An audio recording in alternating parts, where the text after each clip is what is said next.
I'm seeing, or not seeing, numerous friends, opponents,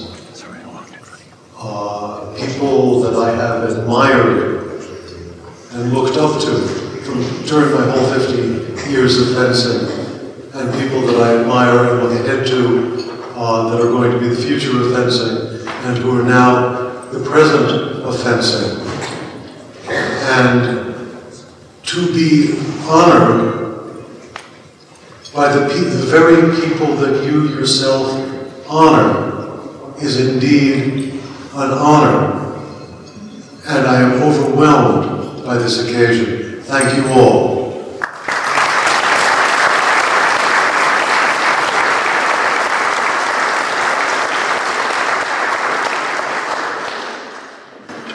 And this year, we decided that we needed to give 2 awards for service to the sport of fencing.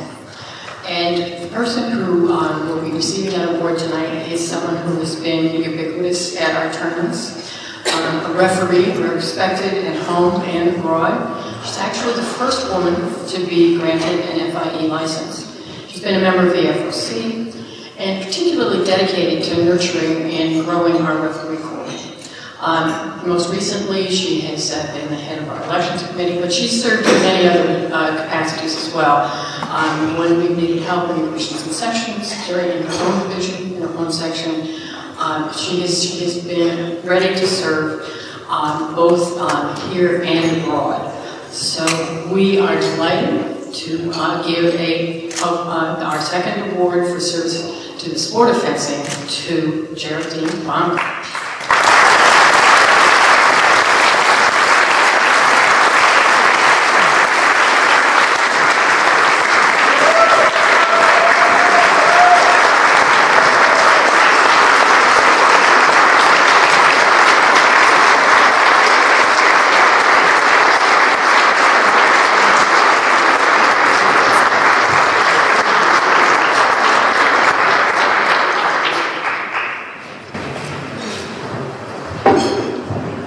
Thank you all so very much.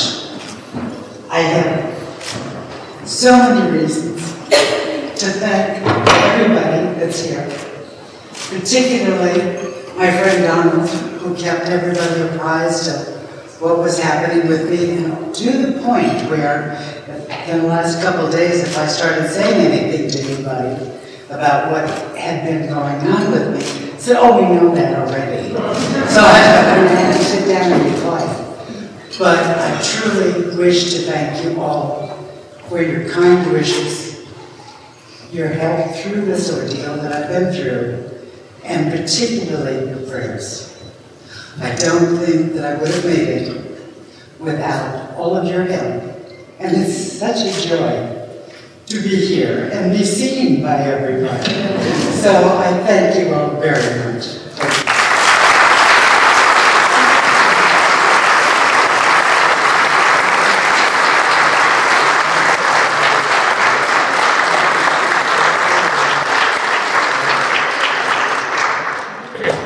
The final award tonight is an award that is granted by our Fencing Officials Commission.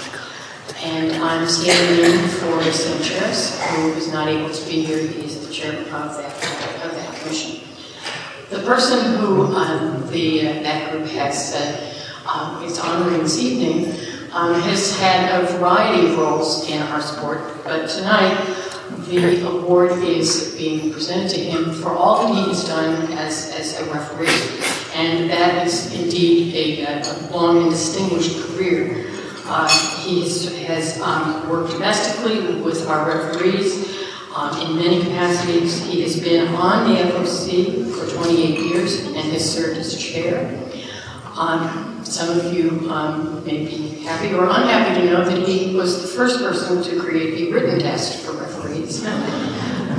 Internationally, he has been a referee at junior and cadet world championships, and he has been a referee at 3 Olympic Games for all weapons.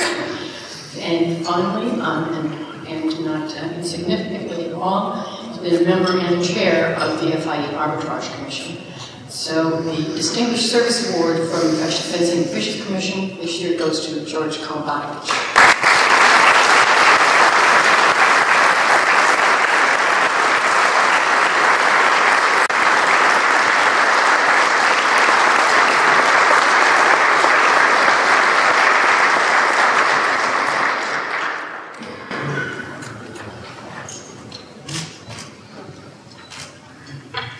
They even spelled it correctly.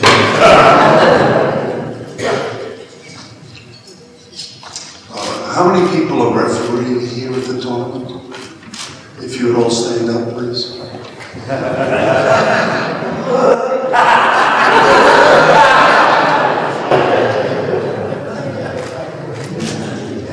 As a thank you, Sharon, you can stand up too.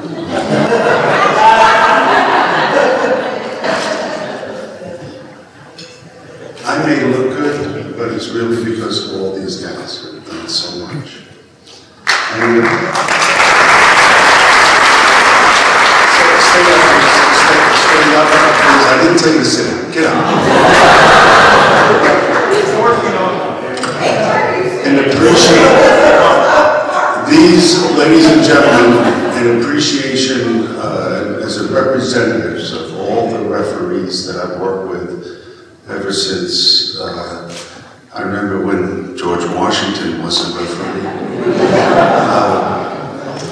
I've been coaching at Columbia so long, I told Hamilton,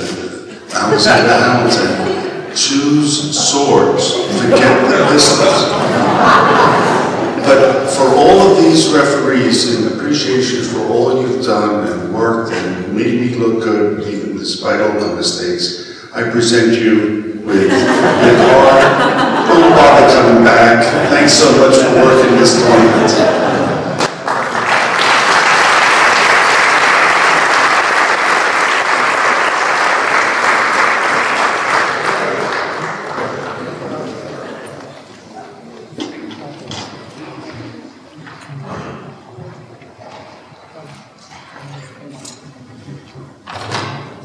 Well, we've got 5 coaches to be inducted into the Hall of Fame tonight from very varied backgrounds, all exhibiting extreme power in different areas in their lives and in different parts of the fencing world.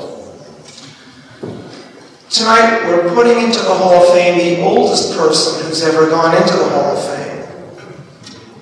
I'm going to tell you a brief story about the most powerful fencing city in America, New Orleans. In the 1700s, although New York City had one little fencing club taught by a man named John Reavers, little teeny storefront. But during that same time in New Orleans, there were numerous fencing clubs starting up. Creole fencers, French fencers, all kinds of fencers. Now, New Orleans developed a big metropolis of fencing, and it dominated American fencing until around the turn of the century, till around 1900, when New York started booming and Boston was developing very large. And what happened was, when the AFLA started and was founded in 1891, it had very strict rules because they had just broken off from the Amateur Athletic Union. And so no one could even work selling sporting goods in a store and still be in the Fencing Association. You were considered a professional. You couldn't even help show somebody fencing skills at a tournament anywhere because that was considered professional. But in New Orleans, all the tournaments had prizes. And they invited professionals from all over the world, and they had big parties. Prizes and professionals intermingled with the amateurs. And the AFLA said that they could not be a part of this. And New Orleans said, we don't care. We're going to do it our way.